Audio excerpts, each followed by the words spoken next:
A Receita Federal suspendeu a eficácia da isenção fiscal sobre salários de ministros de confissão religiosa, né? A exemplo de pastores. O benefício foi concedido já na época do ex-presidente Jair Bolsonaro, em agosto de 2022, às vésperas da campanha eleitoral. A decisão deste ano foi assinada pelo chefe do órgão da Receita Federal, né, o Robson Barreirinhas, e publicada na quarta-feira, 17, no Diário Oficial da União. Deputado, o senhor que é um dos líderes da Frente Parlamentar Evangélica, trocando em miúdos, há ainda muita confusão sobre de fato o que essa decisão ela vai implicar na prática. Não é? Mais cedo o senhor até falou que na prática não muda absolutamente nada, ou muda muito pouca coisa. Antes da gente entrar de fato no assunto, eu queria que você explicasse para a gente qual foi esse benefício durante o governo Jair Bolsonaro e qual foi essa mudança de fato feita pela Receita Federal nessa portaria de ontem, quarta-feira. Wilson, obrigado pela oportunidade de esclarecer. E, lógico, quero abrir aqui dizendo do bom profissional que você é, por isso que você está me dando esse espaço importante de informação. Só que eu já quero dizer que você, na abertura, leu o TP, de que algum editor que escreveu. Essa abertura já está totalmente divorciada da verdade.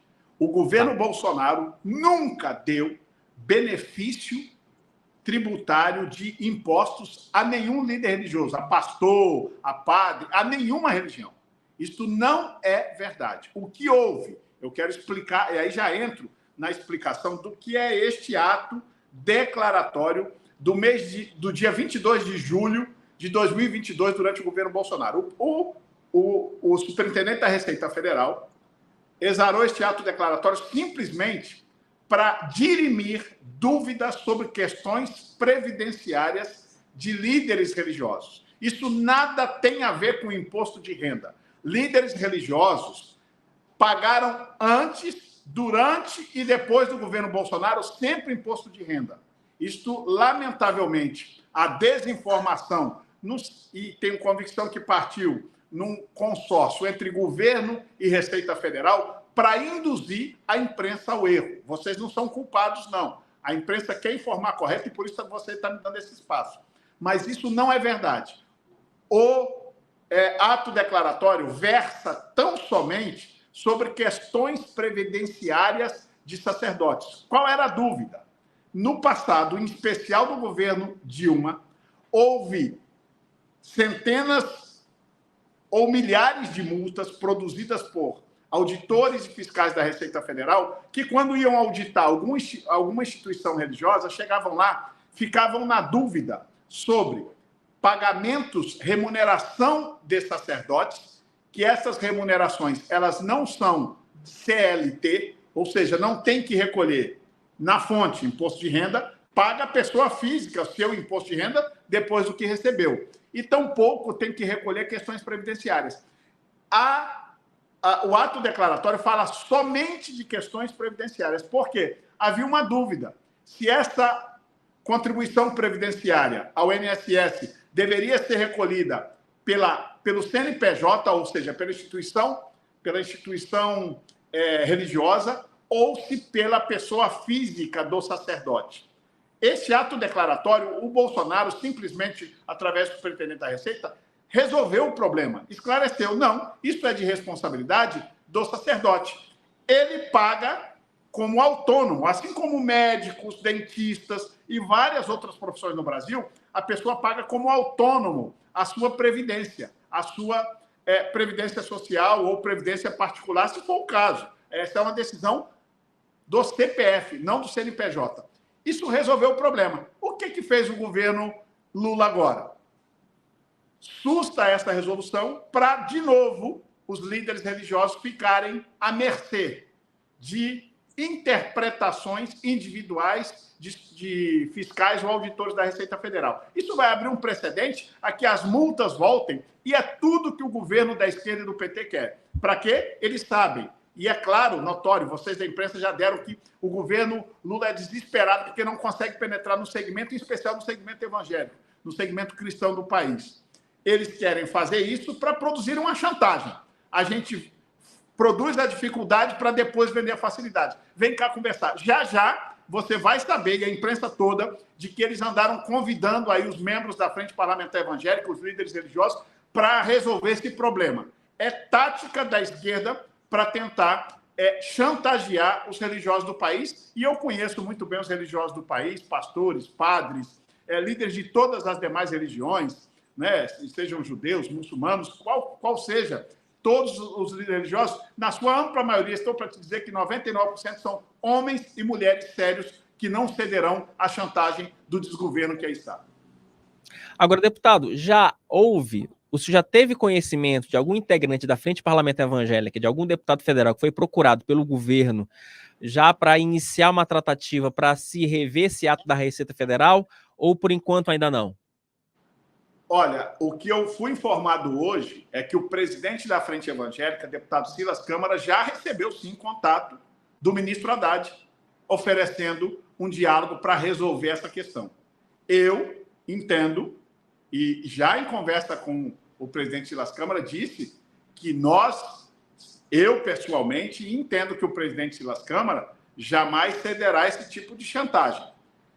Nós sempre estamos abertos a conversar com quem quer que seja.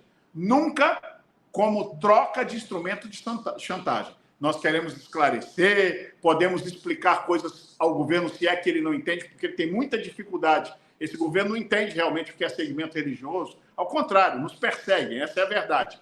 Se quiserem, nós estamos abertos, desde que eles retroajam da decisão, limpem a lambança que fizeram com o segmento religioso, aí nós podemos ajudar a explicar ao governo. Agora, se render este governo, nós não temos a menor possibilidade. Eles já estão procurando.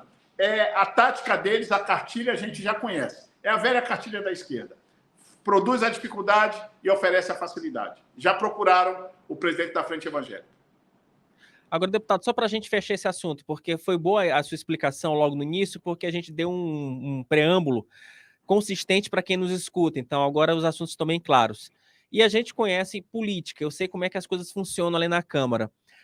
Há alguma possibilidade, logo no início do ano legislativo, a partir de fevereiro, daqui a 2 semanas, da Frente Parlamentar Evangélica trabalhar por alguma derrota em algum projeto de lei de interesse do governo, que pode ser até o próprio projeto de lei da reoneração, né, que inclusive está essa polêmica, que existe essa tentativa de o governo tentar recuperar essa arrecadação?